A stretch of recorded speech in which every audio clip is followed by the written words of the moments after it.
यस आयो यस यस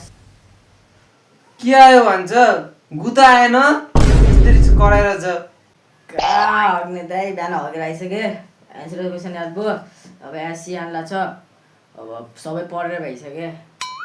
ए यसरी करायो तिमी मलाई पुरा टयर लाग्यो जस्तो दिशा लाग्यो जस्तो आयो आयो जस्तो माने ए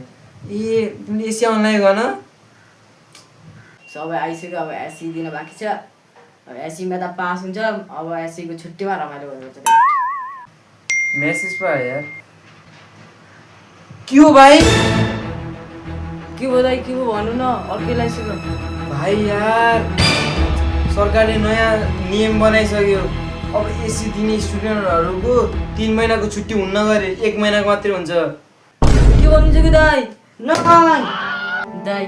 यो 3 महिनाको छुट्टीमा कतिले प्लान बनाएको थियो दाइ 1 महिनाको छुट्टी भन्ने बित्तिकै सबै चक्ना छुर भयो दाइ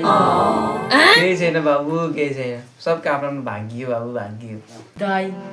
तपाईँको छुट्टीमा गर्दिन रमाइलो भयो होला दाइ 3 महिनाको छुट्टीमा हाम्रो त 1 महिनाको छुट्टीमा के नै गरौँ दाइ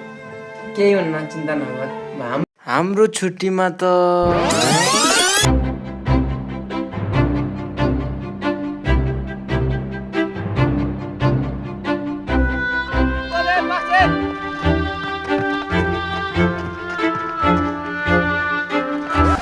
तपाईँको बिदामा रमाइलो भएर रहेछ दाइ हाम्रोमा त प्रोजेक्ट गरिदिन्छन् होमवर्क गर्ने कि घुम्ने 1 महिना होमवर्क गर्दै गर्दा निक्लिहाल्छ फेरि 11 क्लास गर्नु पर्यो छुट्टी यस्तै भयो बरु हाम्रो टाइममा थियो राम्रो गर्नु के 3 महिनाको छुट्टीमा बाल पाल्ने भनेको कलेज ल्यायो भने काट्ने भनिहाल्छन् अब हामीले नर्सरीदेखि त 10 क्लाससम्म पेल्लायो दाइ भाइ मलाई पनि यो कुरा सुन्दा 1 महिनाको छुट्टी भनेर सुन्दा त अर्कै लाग्छ तिमी रमाइलो गर्छ के भन्थिस् 3 महिनाको छुट्टीमा कता जान्छु भन्थिस् सुन्दा त मलाई अर्कै लाग्यो बाबु तर केही छैन अब के गर्छ जस्तो अब केही छैन दाइ होमवर्क पनि धेरै दिन्छन् प्रोजेक्ट पनि छ यो 1 महिनाको छुट्टीले तनाव गरे दाइ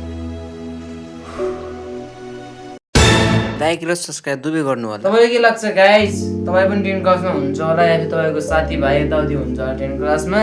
3 महिनाको बिदा हुनु पऱ्यो कि 1 महिनाको थियो यो आफ्नो भाइ बहिनी दिदी भाइ यताउति 10 क्लासमा जो गर्छ त्यसलाई सेयर गर्नु र लाइक सब्स्क्राइब गरेर